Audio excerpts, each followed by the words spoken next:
Bien, el tema económico es crucial para los ecuatorianos, no obstante que una gran mayoría de nosotros no nos damos cuenta todavía de esto que es esencial y hay que golpear las puertas de la conciencia nacional para que tomemos en cuenta lo que nos viene y lo que ya nos está pasando. Para conversar sobre este tema en general, y vamos a escoger el tema de la deuda en particular, porque es el que desencadena todo, con el señor economista Francisco Suet. Él es un distinguido economista ecuatoriano, célebre, fue ministro de Finanzas, fue el titular del Banco de Desarrollo y un hombre con una enorme experiencia tratando con el Fondo Monetario Internacional en forma exitosa y haciendo respetar al Ecuador frente al Fondo Monetario. Con el economista Francisco Suet tenemos una antigua amistad y no pretendemos ocultarla a este momento. Francisco, te doy una cordial bienvenida. Gracias por aceptar la invitación. Igualmente, Marcelo, es un placer estar en este diálogo contigo. Tengo, Francisco, una pregunta puntual para ti. Con ella vamos a empezar. Me enteré de que nuestra Reserva Monetaria Internacional estaba en $8,312 hasta la semana pasada, por decirte algo. Y hoy aparece pues con 450 millones de dólares menos.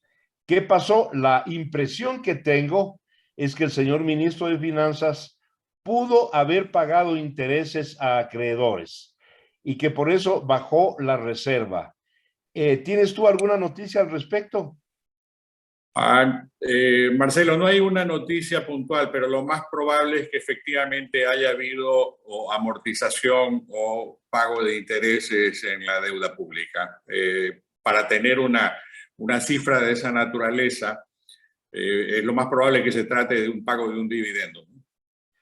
Correcto. Ahora bien, la segunda pregunta tiene que ver con la anterior, pero es sucedánea. Los acreedores son gobiernos, tú sabes, son multilaterales de crédito, son acreedores individuales y son los bancos. La pregunta que te hago es una pregunta media tontona. ¿A cuál de ellos piensas tú que se dirigió esta amortización de dividendos? Bueno, digamos que hay candidatos, ¿no? Uno puede ser China, entre los bilaterales, porque se tiene una deuda de 5.000 y pico millones de dólares. Otro pueden ser los bonistas, ¿no? ¿Por qué? Porque con ellos, si es el caso de los bonistas, lo que se habría hecho es un pago de intereses, ¿no? Esa es la posibilidad. Ahora bien, sigo con esto. El Estado y concretamente el ministro de Finanzas está obligado legalmente a informarle al pueblo ecuatoriano cuál fue el destinatario de este pago. A ver, yo no sé si esté obligado legalmente como tal, pero me parece que es una buena política de transparencia el dar estos reportes. Mira, no hay razón alguna para, para tener una especie de telón de opacidad en todo esto, ¿no? Y tenderlo.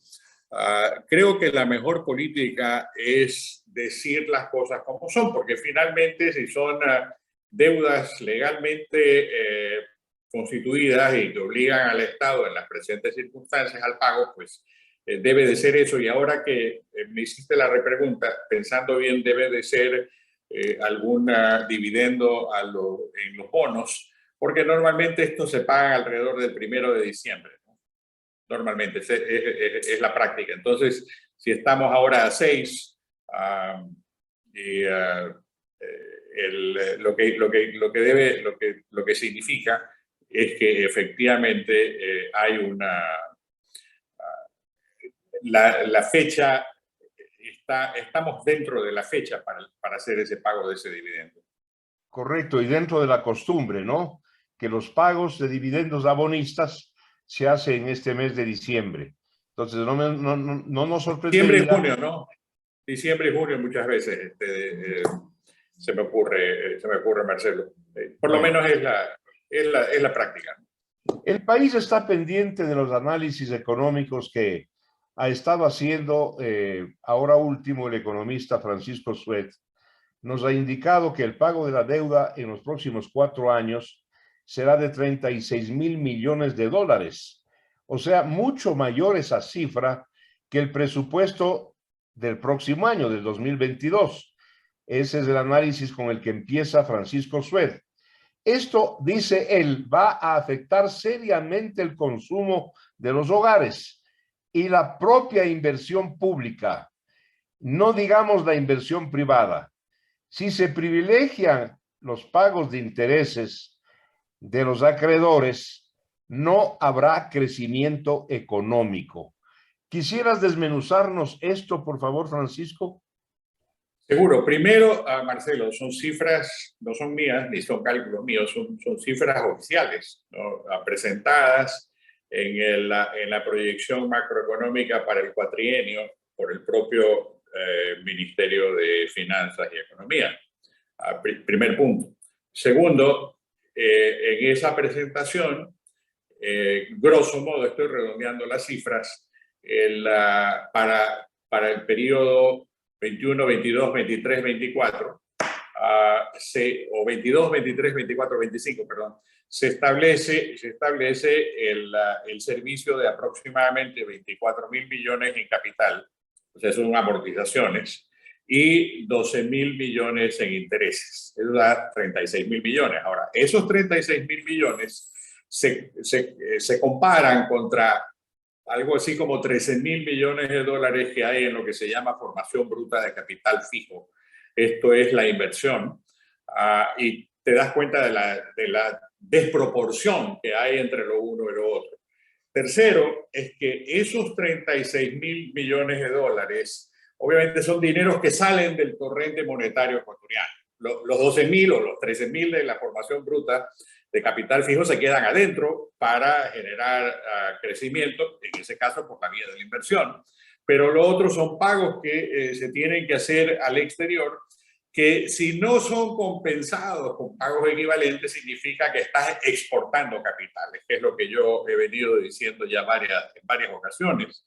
Ahora bien, el tener menos recursos dentro de la economía, en vez de ser una suma, es una resta, y esa resta se ve reflejada también en las cifras de crecimiento reportadas por el propio Ministerio de Economía y Finanzas, que para el periodo indicado, el mismo periodo de los 36.000 millones, nos dan un crecimiento promedio de alrededor de un poco menos de 2.6% anual. 2.6% anual, si le restamos el 2.1% de crecimiento de la población, significa que queda un 0.5 a lo que se llamaría el ingreso per cápita. Ahora, 0.5% de crecimiento anual significa que toma 140 años en duplicar ese ingreso per cápita, ¿no? Si es que dejamos todo tal como está ahí. Y eso es imagínate lo que significa 140, es más o menos llegar pues, a nuestro recontra tataranieto para tener eso, ¿no? Y no es la forma. Francisco, me remito a Ortega y Gasset, que decía que cada generación dura 30 años. Si esto es así, son entre 4 y 5 generaciones para llegar a la cifra que acabas de mencionar. Y la cifra en demografía es un poco más baja que la de Ortega y Gasset, es de 25. ¿No? Ahora, puede ser que ahora, como la gente tarda más tiempo en reproducirse, pues sean 30 años, en cuyo caso no, lo que va a tomar es un poco menos que los 140, pero es un siglo, pues, de todas maneras. Tómalo como lo quieras tomar. Estás hablando de 3 o 4 generaciones simplemente para duplicar, y es que tampoco es que estamos en la cúspide, estamos en la lona. Entonces, en esas circunstancias, yo creo que es un escenario más bien tenebroso, ¿no? Es un escenario en el que no se logra pues, cambiar el país, en el que seguimos de tumbo en tumbo, en el que seguimos sin avanzar. Y sabes qué, Marcelo, cuando uno examina la historia de Ecuador, es un poco lo que hemos tenido a lo largo de 200 años. Es una situación más bien de desventuras, como en alguna ocasión lo describía el propio general Eloy Alfaro, cuando al referirse a los debentures, que eran las obligaciones de la guerra de la independencia, él hablaba de las desventuras del pueblo ecuatoriano. Bueno, seguimos con las desventuras, lamentablemente, ¿no? Y un último comentario en esto es que hay una suerte de adicción, ¿no? Mira tú, Correa recibió un país que verdaderamente había bajado la deuda, ¿no? La deuda estaba más o menos en un 20%, tal vez inclusive menos que el 20%, del PIB de aquel entonces. Y él lo logró subir dependiendo de cómo lo mida, entre el 50 y 60% de un PIB muy superior, de un PIB pues de 100.000 millones a valores actuales en aquel momento, contra 40.000, que fue lo que él había recibido. Entonces, esto de aquí es justamente, esta es la cuenta que estamos pagando ahora, ¿no? Y estos son los 36.000 millones que en el presente nos obligan, y por eso es que esta ley tributaria recién aprobada en la forma mañosa como se la aprobó, en realidad no le hace ni rasca mucho por el problema. Eso sigue de largo. Y el último comentario es que el gobernante tiene que escoger entre darle aliento a sus ciudadanos de suerte tal que puedan producir, de suerte tal que haya empleo, de suerte tal que haya crecimiento, porque con el crecimiento van a convalecer los problemas fiscales. Pero si trata de hacerlo de la otra manera, es poner la carreta delante del caballo, ¿no? Y el resultado de eso es que no vamos a ir para ningún lado. Eso lo he tratado de decir de 10 maneras diferentes, ¿no? Pero lamentablemente nos encontramos ante una filosofía que es negativa al respecto de eso y que sigue la misma política económica del señor Moreno. Ahora bien, economista Francisco Suárez, esto es de último cuño. Acabo de enterarme que el G9, los países más ricos del orbe, están hablando ya de otorgar una moratoria del pago de la deuda. El G9, ¿por qué no golpear las puertas de esta oferta este mismo momento por parte del gobierno nacional? Te pregunto, Francisco. A ver, lo más probable, Marcelo, es que esa referencia sea lo que se llama a los países más pobres, ¿no? A nosotros nos clasifican en ingresos intermedios. Yo creo que ese es un cálculo que hay que hacer en el sentido de mantener acceso a los mercados de capital, pero extender los plazos. Mira tú, para darte ejemplos, México logró emitir un bono a 100 años plazo. A 100 años plazo. 100. Perú emitió bonos a 30 y 40 años plazo. Las tasas de interés o las tasas de rendimiento de esos bonos andan por el 4 o 5%. Entonces, una cosa es deber y tener que pagar el día de mañana o tener que pagar el próximo año y tener que pagar esos montos que son impagables en este momento, en los próximos 4 años. Diferente es estirar esa cifra a lo largo de varias décadas y al mismo tiempo bajar también los intereses. O sea, en la medida en que el país puede crecer, en la medida en que hay buena política económica, eso va a resolver considerablemente el problema. Te doy un solo paralelo. Cuando se hizo la dolarización, la deuda pública en ese momento representaba alrededor del 90-91% del PIB de aquel entonces, ¿no? Y cuando el señor Correa tomó el mando del poder, 7 años después, había bajado a 18%. La pregunta que me vas a hacer, ¿y cómo se hizo? Bueno, ¿cuánto se pagó? No se pagó, pues señor, no hubo pagos. Lo que pasa es que creció la economía. Y creció y en consecuencia el problema se curó a sí mismo. Es lo que necesitamos hacer. Parece mentira que alguien pueda sostener criterios y pueda sostener argumentos contra el crecimiento y contra una política de distensión y liberalización de la economía, a menos que tenga intereses encontrados, ¿no? Y quiera que le paguen en ese momento. Lo entendemos. Y también presumimos dónde están esos intereses creados y prioritarios, una vez más. Una vez más de lo mismo.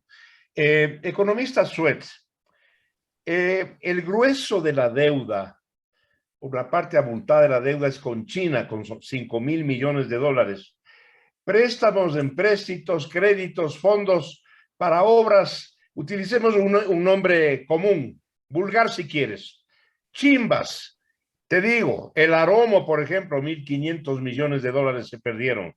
La refinería de Esmeraldas, sobre los 2.000 millones. Coca-Cola Sinclair. ¿Por qué no obligar a China no solamente a que renegocie la deuda, sino a que la condone? A ver, yo creo que con China hay que, de hecho debería de haberse hecho esto mucho antes, ¿no? Mucho antes en el gobierno del propio Moreno, ¿no? Efectivamente sentarse a hablar con ellos y establecer una nueva, o sea, una reestructuración integral de la deuda con, a ver, porque la otra parte de esta discusión es el hecho de que yo diría que del 100% de proyectos que fueron financiados con recursos chinos, que entre paréntesis no transfirieron ni tecnología ni empleo porque venían como es los contingentes de China a trabajar y después se iban, y venía como es a todos los recursos de capital de China. O sea, China se financiaba a sí mismo, financiaba sus exportaciones de esta manera y su empleo, quiero decir, en el exterior, y Ecuador pagaba la cuenta, ¿no? Pero de todos esos proyectos, por encima del 90% son proyectos que aún no han sido aceptados totalmente. En otras palabras, no se ha hecho la liquidación final y la entrega-recepción, que se llama. No hay entrega-recepción. Ese es un argumento fuerte para el país, pero naturalmente tiene que hacérselo en un contexto político, en un contexto de negociación y de discusión, de suerte tal que se pueda llegar a una solución. Te digo, a mí en particular, que me tuve que encargar de esto, lo tuve que hacer con 602 bancos y con 10 países en los créditos bilaterales, precisamente para lograr tener bajas sustanciales en el costo en el perfil y en los costos mismos del endeudamiento externo en aquel entonces. Entonces, que se puede hacer, claro que se puede hacer, que hay que insistir, sin lugar a dudas, que se lo puede hacer, que se lo debe, en mi opinión, debe hacérselo dentro de los canales usados normalmente en este tipo de conversaciones, pues sin lugar a dudas. Hay intereses comunes entre China y Ecuador. Bueno, aprovechemos esa comunalidad de intereses o esa comunión de intereses en aquello que nos conviene, pero siempre pensemos en nuestra conveniencia, no en la conveniencia del otro. Francisco, tenemos un par de minutos y te ruego agotarlos de la siguiente pregunta. ¿A ti te preocupa, yo he estado oyéndote tus análisis, que la plata de pago de la deuda se exporta fuera del país? No se va a quedar en el país, a menos que, dices tú, de que haya alguna medida, de que haya flujos compensatorios que garanticen de algún modo la tasa de crecimiento. Por favor, en 2 minutos desmenúzanos esto. Bueno, es como la balanza de pago, ¿no?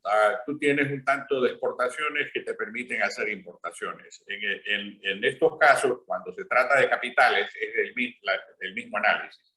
Es el hecho de que tú pagas 100, pero vas a recibir 100 en nuevos créditos. Digamos que quedas en cero, ¿me entiendes? Y la idea, o mejor aún, si es que los 100 te los reconocen por 90 o por 80, y tú recibes 100 de vuelta o recibes los 80 de vuelta, bueno, has logrado bajar el endeudamiento y has logrado compensar. De esa manera, esos recursos que te llegan los puedes usar internamente, ¿no? Internamente para hacer aquellos proyectos, particularmente aquellos que tengan que ver con la red social, la salud, temas de la pandemia, la educación, temas de mejorar la calidad educativa, y todo aquello que hace relación a mejorar las condiciones de vida de los ecuatorianos. ¿Y el empleo? El empleo. Bueno, es que el empleo va como parte de eso, porque cuando yo exporto capital pierdo la posibilidad de crear empleo.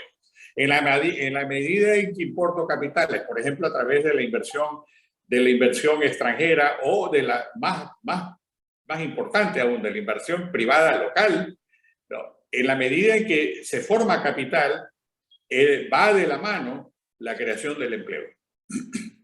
He ahí, amigas y amigos oyentes, no solamente una crítica, no solamente un diagnóstico de lo que está pasando con el tema esencial, el tema determinante de la deuda, sino un conjunto de recomendaciones hechas en el marco del respeto, de la técnica, del profesionalismo por parte del economista Francisco Suet al señor presidente de la República y al gobierno nacional y fundamentalmente a su frente económico. Economista Francisco Suet, te agradezco mucho por haber aceptado tu invitación y gracias también por tu fecunda orientación.